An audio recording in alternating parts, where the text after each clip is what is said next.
Welcome to Some Say I'm Gifted, where we teach you the magic of walking in your spiritual gifts and how it can help you navigate this crazy life, and helping you understand that even though we're in this world, we are not of it. So take a deep breath, relax your shoulders, and let's get real.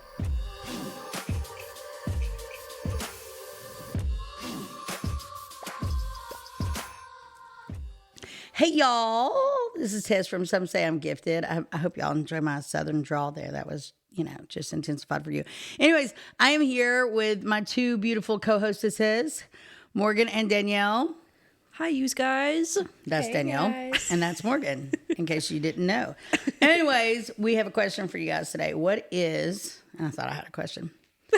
Ready? Are you a spaghetti and meatballs person or spaghetti and meat sauce person? Spaghetti and meat sauce. Really? It's way too much effort cutting up the meatball and everything. And then it's like, okay, I've got this big chunk of this bite of meat that I cut, and now I got to swizzle the spaghetti, and it's just a lot of work, Clearly, y'all. you did not grow up eating a lot of pasta. Oh my God, it was a whole... I've told you about my mom's cooking, right? Yes. Lots of microwaves. Oh, okay. Then you okay. get a pass. But I'm a meatball girly. I used to sit there and watch my grandfather take his good old time stirring the spaghetti on a spoon with a fork, and I thought that was Yes. the most fascinating thing. Yes. So I do that now because I'm just like... You don't do that? I do with linguine, fettuccine, It's spaghetti. difficult. No, it's not. You use a spoon. Yeah, it's so fascinating. I love do too. it. But getting a good bite of spaghetti and meatball in the same bite is... I'm not dissing on meatballs. You like the balls. I love the balls. I like saucy balls. But You know what? I should have chose a different. I was... You It should was have. pretty good. But we want to know, you guys like, you want to know what I want? Yeah. Both. Oh, I like both. okay. I like them separately too. I like, what's really weird, I made calzones the other night. Morgan was there. I don't like marinara on its own. Not a fan. But I like meat sauce and meatballs. All the meat. All the meats. All the I meats. like the meatballs separate from the spaghetti. Like, if you just give me some meatballs, I'm happy. Well, you walk around like Adam Sandler and Wedding Singer, like handfuls of meatballs. Yeah, what's wrong with that? Well, I guess if you want to walk around with balls in your hand all day, that's your job. Well, listen, sometimes I put them in my pocket. Oh. And how is your boyfriend? Sorry. Okay, He doesn't guys, let us listen. know. Tell us if you're a meat sauce or meatball with pasta kind of person. Cool. Which has nothing to do with our topic today. No, it doesn't. Not even like a little bit. So today we're going to talk about a very paranormal experience. And I wish that there was a phenomenal name I could give this, but there's not. All we can say is Rhodes. Yes. And Rhodes Hotel in Atlanta, Indiana is a haunted location. It's still open today for a haunted location. I'm going to give a little preface, and then you're going to... Yeah, I'm gonna ask some questions to these ladies. Well, the reason this is important is because this was a very significant thing in Morgan's life. It was pretty significant in mine, but I've dealt with a lot of crazy stuff. I've never flown before till that. Not like in an airplane, but we'll get to that. Yeah, I feel like this kind of opened the door for Morgan and you. It's our bonding experience, our trauma bond. At It was the beginning. the beginning of our trauma train, or bonding train is what I was saying. Because not all of it was traumatic. No. I mean, you're never going to marry this guy. It wasn't that traumatic looking back. At the moment it was. She said that because I was going on a date with a guy, and she's like, I don't know why you care. You're not going to marry him. And me and my best friend looked at her and went, what? Oh, Why did you say that? She was right. But we have so much to dive into. yes, we did. But I'm gonna let Tess give a little Well, did you would have? So we were at Rhodes Hotel. Yes. In So Atlanta, Indiana. Do you want me to give you the history of it real fast? Yes, Okay. I do. I encourage you to look at it. The guy that owns it now is Mike Couch, and he, you can go, you can book it. I think you can stay there. I'm not positive about that, but you used to be able to. When we went, it was not Mike Couch that owned it. It was another person. She's a wonderful person. I don't want to say her name because she's not affiliated with it anymore, but she had a guy that worked for her that lived on the property, but not in the house. He lived in like another house that was on the property. Almost like a mother-in-law suite type of thing. Kind of. Sort of. If you didn't like your mother-in-law. Anyways, he was very different. not because of sexual orientation or race or religion. He was just very different. And you could tell he was a very bitter, hateful person. We're going to leave that there for now until we get back to him. But originally it was a house for the Rhodes family. And don't quote me on this. It's not spelled like R-O-A-D. I think it's R-H. R-H-O-A-D-S, I think. Yeah. Yeah. So they owned the house originally. And I can't remember. Let's see. I can tell you how many bedrooms. 1, 2, 3, 4, 5, 6, 7, 8. There was 8 rooms on the second floor. The first floor had a large kitchen. It had a dining area, and it had a room, Entertainment room. an entertainment room. Then it had like a room where it was a continuing of entertainment room, but it was more like a fancy living. It was built like in the 1800s or something, but it was old. There's nothing in Atlanta, Indiana, by the way. There's like nothing. Yes. Tiny little farm town. Yeah. So, anyways, it was creepy house, old haunted house. Originally, it was a house.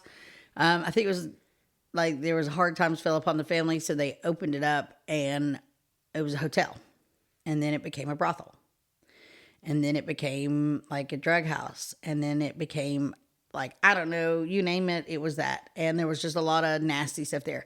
But then when this in particular fella took it over, everything in the house had something to do with a horrible death. Like there wasn't a match. Now, people, mind you, their thing was come stay at our haunted location and investigate. But there wasn't a mattress in that location that somebody didn't die on. In order for you to have a mattress in that house, for you to have somebody had to die on the bed. In Rhodes Hotel, or could Yes. it have been brought in from elsewhere? But No, somebody... it was brought in from elsewhere, but yeah, somebody had Okay. died. So they had a room full of haunted dolls. Did you talk about what the house was originally? Yeah, it was Okay. a hotel, It was a hotel and a brothel. a brothel, and there was a famous guy that went there. Well, so Okay. so there was a lot of haunted stuff there. So there was a lot of history with it too. And one of the rooms in the hotel, they started talking about, and I went, John Dillinger's been here, which is, you don't know who John Dillinger is? I forgot. He was pretty famous. You know the Dillinger guns, the little. Yes. Okay, that's named after him. He was a bank robber. Yeah, it But was a Western. yeah, so and we'll get into that more in just a second. So, anyways, we were on what we call a tour, my mom and I, because we would go from one town to the next for paranormal events and conferences or anything. Anyways, Morgan and her mother met us, and they decided to come with us. It was the first time they'd really worked with anybody like us. And here we go on this journey, and we go to Rhodes Hotel. And my mom and I were doing a podcast for somebody else. It was actually Eric Altman from Fighting Bigfoot. He was on another podcast. He brought us on. And Mom, we were running late, which I know is hard to believe. But if you know me or you knew my mother, it's much easier to believe. Anyways, so we go. Me and Morgan and her mom and another person that was staying with us, which I don't like him, go through the tour because we had to go through the tour of the house before we stayed there. And we were going to stay there for a week, okay? For an event, correct? Or what Well, at was... the end of the next week, we were going to be at a town that was like a few hours away for another event. So this was a pit stop. Yes. Okay. That everybody in the paranormal was like, oh, you're going to love it. You're going to love it. You're going to love it. Got okay. it. Okay. And look, it's not really a mansion even. It's a pretty average size house, I would say. If it were done up, it would look like a cute Airbnb, not Airbnb, a bed and breakfast. Yeah. Like it'd be like a cute 8-room or 10-room. Yeah. Bed and breakfast. Like if it was done Yeah. cutely, but it wasn't. But It was not. It was made to look like something that was haunted. Yes. Okay. So they were really pushing that feel. Yes. So when you guys walked in the door, what was the feeling you got? What was the initial right off the bat? Something started. So in the door, we didn't go through the front Yeah, door. We went through a side door. Okay. And before that, even we just pulled up our cars and got out, and felt immediately weird. were anointing and like Yeah. preparing. So you felt like there was something dark there. We had not been told that there was something because Mom and we do clean reads. Like I don't want to know crap about the place I'm going to. Okay. Like don't tell me, oh, it used to be a meth house. If I don't pick it up, then I don't need to know it. You know what I mean? Got it. Tell me after. But so we had not been told anything dark. People, I think they had said some weird things, but nothing horrible. Okay. So you walk in And so the first room you walk into was redone at some point, and there was not a basement underneath it, so it was concrete. And I think that's important to say because something started hitting my feet from the bottom. That was the first thing I felt. Okay. And I ran back outside, and my mom was on the phone doing a podcast from the car, and I said, I'm staying here. It's bad. She went, Tess, just get over it. We don't have anywhere else to go. It's 10, 11 o'clock at night. There's people with us. Make it work. And I'm like, I can't. It's bad. And she's like, it's fine. She said, just go on and do the tour with the guys. So when I'm done, I can come in. We can get some sleep. We were worn out. We had worked a lot. So we go on the tour. And please chime in at this point. This guy starts casting on us. And not to mention that it's very gaudy. Yes. Like the whole vibe. Like you look from the outside, you're like, oh, this is going to be like a cool old Victorian, like kind of haunted. But it was very gaudy. The colors of it had been newly painted, and it was like really bright and gaudy. And the guy matched. Like, yeah, the guy was. He smelled of a lot of cologne. Yes, he was too much. Yeah, And I'm sorry, he was the tour guide or he was the owner at the time? Or? He was the. There's a name for it, but I can't think of it. It's like not the curator? He's not like a maintenance man, but he's like, like on site. Dude. Okay. Yeah. But he super. hosts the tours. Yeah. Got it. And so you felt like he, from the bat, was casting on you. Oh yeah. How it got worse when we went upstairs. Okay. Well, actually, the worst part, we go to this one room. It's close to the front of the house, and it's a haunted toys. Right? Oh. And in that room, he started saying, if people leave here and leave us a bad review, they always die. Oh yeah. What a disclaimer. And I said, excuse me? And he said, yeah, people have left here. And but then he starts casting with his hands. Like I can see, and I'm like, fuck. So I'm trying to protect me, Morgan, her mom, and this other piece of poop that's with us, okay? Also, at this point, I hadn't been exposed to the paranormal very At much. all. So I was like, this guy's just really weird. That's why I probably initially just Thought said he he was was gaudy gaudy. because his hands, Yes, yeah. because I didn't understand what he was doing. He was just he didn't come across gay, but very flamboyant in his actions is what I perceived. But now I know that he was doing specific things to cast. Yeah. So he started that there. And I think that was just a disclaimer to like a warning call. We go upstairs and he started at so you go up these stairs, okay? And when you go up the stairs, there's rooms behind the stairs, right? But there's a long hallway and there's 2 rooms at the very back, okay? And he said, let's go all the way back. And I walk in and I said, John Dillinger's been in here and there's money in the wall. And when he knew that I was gifted, and I didn't know John Dillinger had ever been, nobody had ever told me that. When I said that, that's when he started casting really big. And that's when he told us how people were going to die and how people died and how he said that I was like this person and I was like that person. Then he starts talking about the era of it being a brothel. I think that's when he mentioned the mattresses too. Yeah, that's when he started telling us about the mattresses. And he said that there was one girl named Rachel that was here. And she was brutally raped by multiple men. And that she was just like me. Not Morgan, me. And he kept saying, by that time, my mom had caught up with us. Okay. And she's like, I think that's enough. We get the point. Wow. So he was basically speaking these things onto you. Yes. But casting. Now, let me explain. If you've never dealt with something like that, it looks like somebody's being over the top with their hands, but they're doing symbols and things like this. This guy, I don't think he liked us from the get-go. I don't know, I think he felt the light about us and the spirit about us, and I don't think he liked us. That's not our problem. But he went into detail how people were killed, murdered after leaving there, decapitated, car wrecks, cars blowing. It was crazy, wasn't it, Morgan? Yes. And when he was talking about like the girl got raped and that she was just like you, I watched your skirt get pulled. Yeah. I watched invisible things grabbing her and touching her. Like it was, and because I was walking right behind her, and I kept seeing like her skirt shouldn't have moved like that. Like what is that? And I kept seeing like specks in the air. And like I said, this is my first paranormal experience. But so it wasn't was just really my weird. skirt. Like they were pulling on my clothes. Yes. Like, have you ever? You're married, your husband, and you pull each other's clothes off. Yeah. But there's nothing there. Right. Okay. Wow. Okay. So you guys are on this tour and this guy starts casting.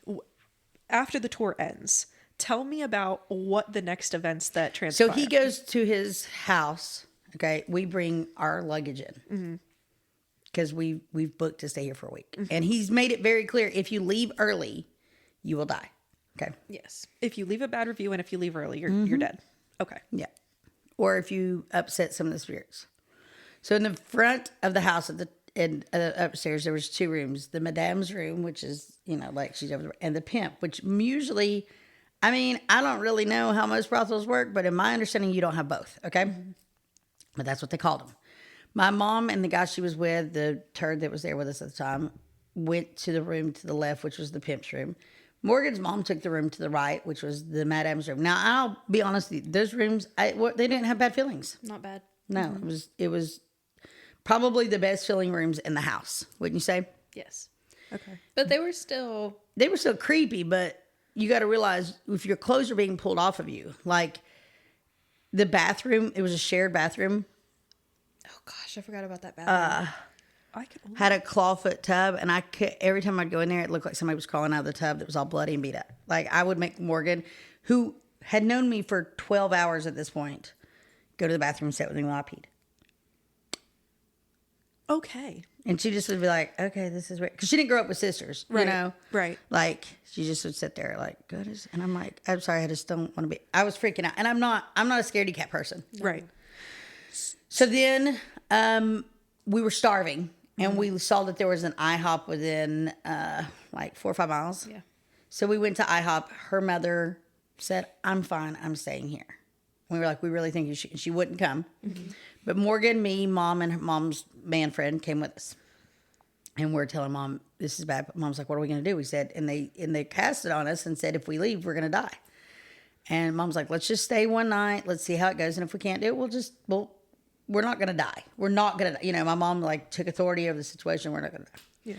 So we go back and they put me and Morgan in, it was a blue room. It was a female's name of the room, but it wasn't like, it was creepy, but it wasn't like some of the other rooms there. Okay. There was a room that they called the preacher's room. Oh. This place is documented. It's in several books.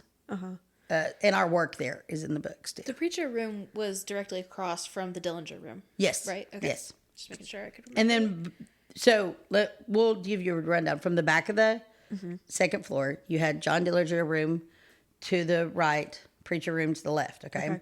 And it was because a preacher there used to be back steps that go up that way. And John Dillinger would use that room because he would run in and out. The preacher would come in that back way because it was a brothel, so nobody would see him coming through the front door.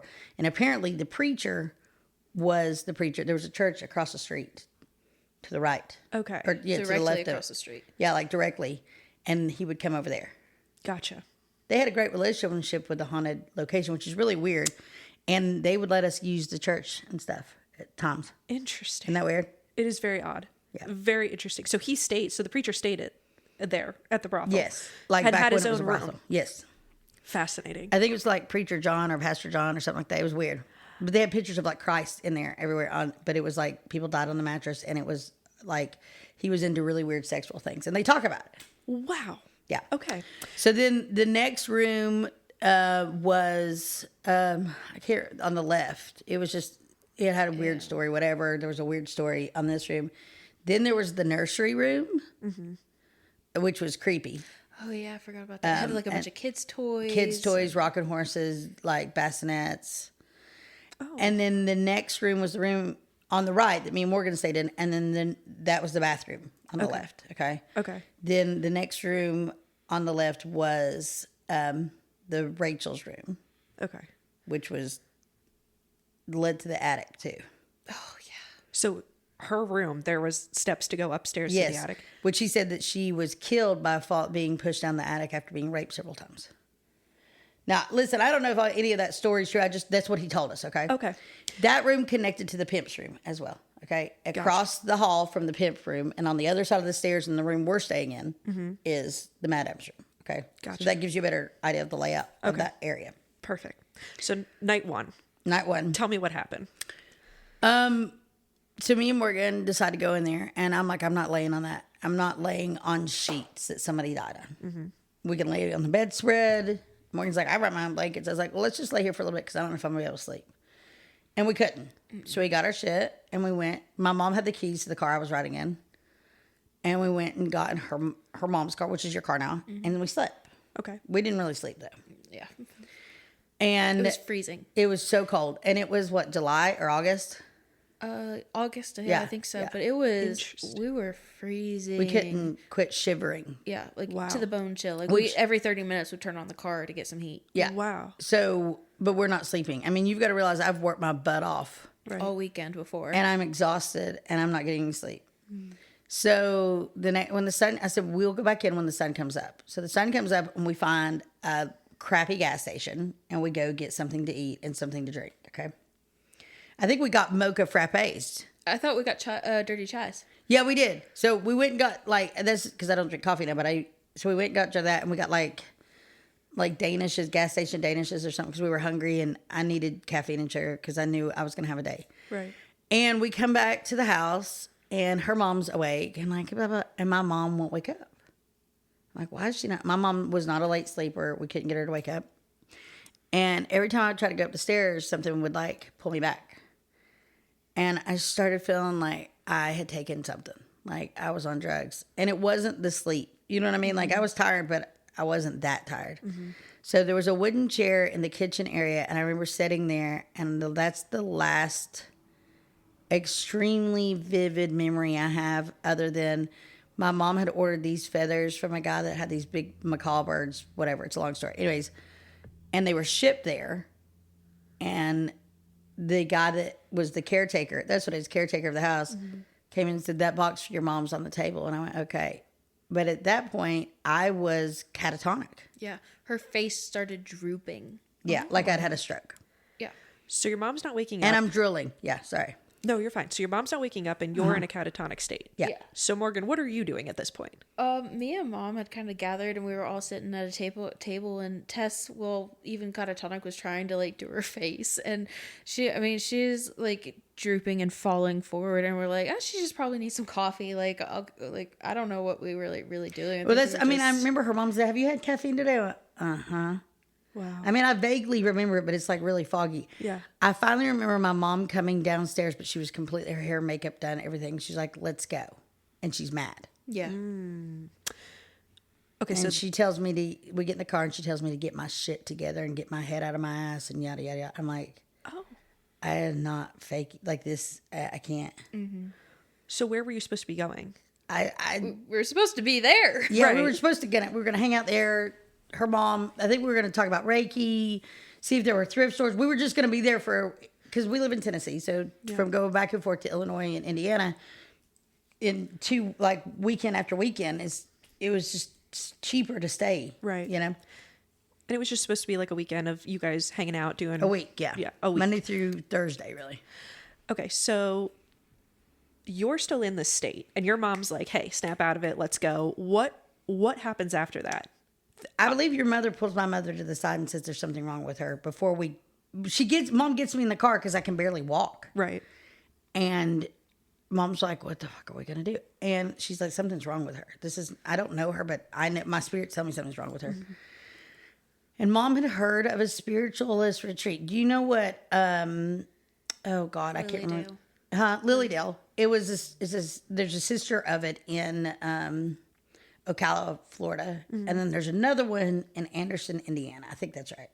And I can't remember the name of it, but there's like, if you go, there's statues of every different religious figure ever. Okay. They have a labyrinth. It's a very spiritual, aware place. Okay. Gotcha. So mom tells everybody to get in their car.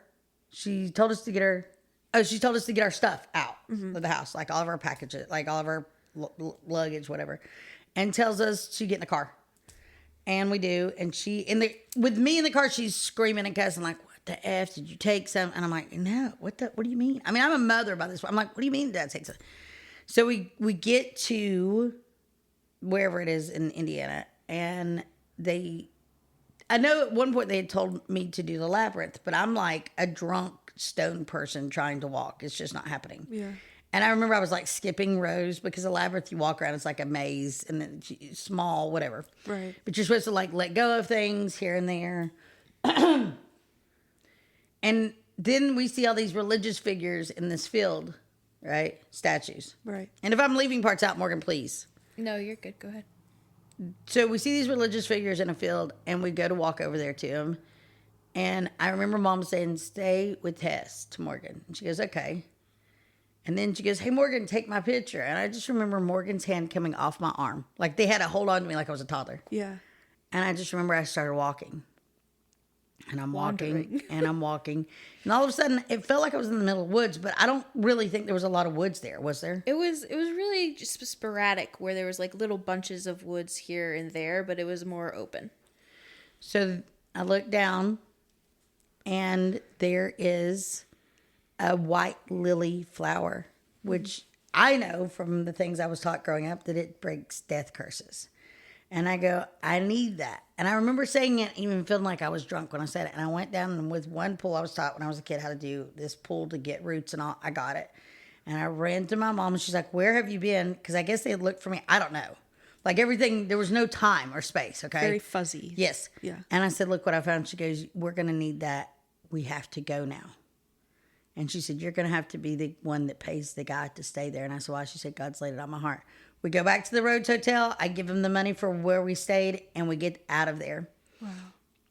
And I'm feeling better. Everything. I start to perk up. Interesting. The Everything's- minute that you paid him and left, you're Everything's fine. okay. So we go and find a hotel closer to the event we were staying in. The event we were staying in was in Spiceland, Indiana. And so we found a hotel, had a big tennis shoe out front of it. And we just decide, we're just going to stay there. I'm starting to perk up. That's fine. My mom and I back then, we did 2 podcasts a week, one on Monday, one on Wednesday. And we had a podcast to do that night. Mm-hmm. So we decided to go to where we're going to have the event. It was at a restaurant. And we do the podcast there. Okay. And this is when it gets really fun. Okay. So we're live on air doing a podcast where it's in a restaurant-ish, a sports bar-y thing. And we're sitting at a bar top table. Okay. And I'm 5'3". So I jump usually to get at a bar top. We went to Applebee's last night and I had to kind of jump to get the seat. So anyways, sitting there and it was a long table. You were right in front of me, right? Weren't you? Yeah. So it was me on one side, Morgan on the other, her mom, and then my mom. And then on the other end of my mother is that dude that was very similar to what I would say at Donkey Demon, if that makes sense. Oh. Wouldn't you agree, Morgan? He was weird. Yes. Okay, so he's there at the end. Anyways, we start talking about Rhodes Hotel, and all of a sudden I go, and like I'm choking. I was choking. Oh my God. But I think I'll let you tell that rest of my heart. It's well, like you said, we were on air, so it was really hard to keep the show going while you're sitting there choking. And Mom and I just kind of look at each other like, what is going on? And you fly up, like vertically go up into the side, and you throw up something, which we got a glimpse of, and it was 100% a mouse. A mouse A mouse. came out of So her mouth. you've got to realize we're sitting in a bar top table. Mm-hmm.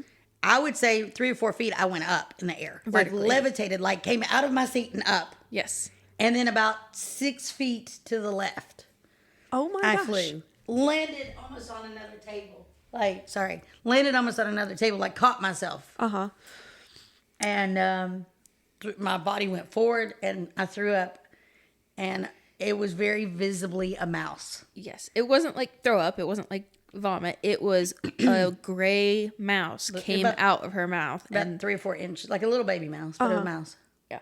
And Cat Mia was like, don't look at it. And we, Grabs it and says to the waiter, "This has to be destroyed immediately." And then he She, takes she wrapped it in a napkin. He wrapped it in a napkin. She said napkin and all. And we finished the podcast. Yeah. So you get back on air. Yeah, Yeah. This all happened on air. Yes. Oh, okay. Yeah. Oh, so this is live recorded somewhere. Yep. Okay. It's actually, I mean, your mom said they might have Yeah. taken that episode off. We had to tell the people the podcast for when we were on. Right. So we finished the podcast, and Mom, as soon as we were done, she said, "Wrap up your food. We're getting out of here. We've got work to do." And that's about the last thing I remember until I remember really coming to sitting behind the hotel. So Morgan will have to. I don't know. I just know that I mean, I we were know all that working there was a on burn. There was a lot of prayer. Okay. It was a clearing, so to speak. of whatever that guy had tried to put on me. So you feel like what happened at the restaurant and Was trying to kill me. from the guy Rhodes. at Rhodes. Casting. Yes, Okay. Yeah. So we put an end to it and handled it. It was over. It was done with. Mom said, you gotta go shower. I said, I'm too tired to shower because you gotta realize at this point I haven't slept. Yeah. She said, I don't give a damn. You're going to shower. Yep. And she kept saying, I love you so much. I can't believe you went through that. I don't remember everything that happened, but I showered and woke up the next day and I was perfectly fine. And that's when her mom, Cindy, said, you don't drink coffee that much, do you? I said, no. She said, you were not like this yesterday. I knew something. And she kept saying, I knew something was wrong. I knew something was wrong. Wow. Yeah. So was this both of your first times in the paranormal with an experience like that? Nah. Okay. Oh, it was my first like real eyes open introduction to it, but I'd experienced a little bit of other stuff before, but this was definitely not Tessa's first interaction. No. I mean, I think it was the first time it was directed towards me, but it wasn't my first rodeo for sure. Wow. So if our listeners want to hear more stories about paranormal experiences that y'all have encountered, Well, I mean, here's the crazy thing. A year later, and I think this needs to be said. Yeah. A year later, the lady that owned it came to me and Mom at a metaphysical event in Indianapolis, Indiana, and said, I want to know the truth why you left and why you didn't stay. And we said, we won't talk. Because we all said, we will never talk about this again. We'll never go back, blah, blah, Yeah. blah, blah. And she kept on and on and on and on and on and on. And we told her. And when we told her, she said, how much do I have to pay for you to come and clear that place? I'm firing that person. And she did. And we went and cleared it. And the second time we went back, I broke out in hives all over my body from it. Yes. And there was no store there. There was nothing there. So we took, we could get gauze and duct tape. That's all you remember? So I walked around with these like patches of gauze and duct tape holding in like frankincense and myrrh and all this stuff to help. as you went Yeah. around and cleared the hotel. So how did you feel leaving it the second time after you cleared it? It was fun. It was, I mean, we ended up doing a lot of events there. To the point that like there was even a guy that, Oh, I was just gonna point out that what we cleared wasn't strictly the house. no, it was, go ahead. What people would do is this was a place where you could book and you could do paranormal investigations, and what a lot of people would do is bring in, like, the mattresses weren't original, right? So they would bring it, that guy would bring in the mattresses, and the mattresses would bring their own energy, but the people who would come and investigate would also bring things like trinkets and stuff. So a lot of what was in that house wasn't the house itself or the energy of the house. It was things that people would bring in and that they would activate there. So that's a lot of what we cleared was actually just bullshit stuff. The energy that other people were bringing into the house to make it stir up all of the activity. Yes, exactly. Wow. Yeah. And not just that, but the guy that was running it. And I don't remember his name, and I don't Care. I don't care. I don't, Yeah. he did move not far down the road from Rhodes. But But after he stopped working there, the energy was after bad. we cleared it. After you cleared Because it. after he stopped working there, it got worse. Oh. Because it was all just sitting there without a ruler. Yeah. It got really bad. Gotcha. And then you came in and We cleared cleared it.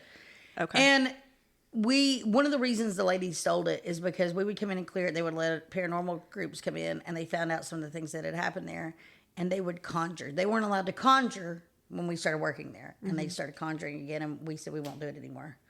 Because every time we would do an event there, we'd have to clear and clear it, and so we'd spend 2 days doing that before an event started. It was a pain. It was, Right. and it was a waste of our energy and our resources and everything like that. So we did. I mean, I still love Rhodes. A real quick little.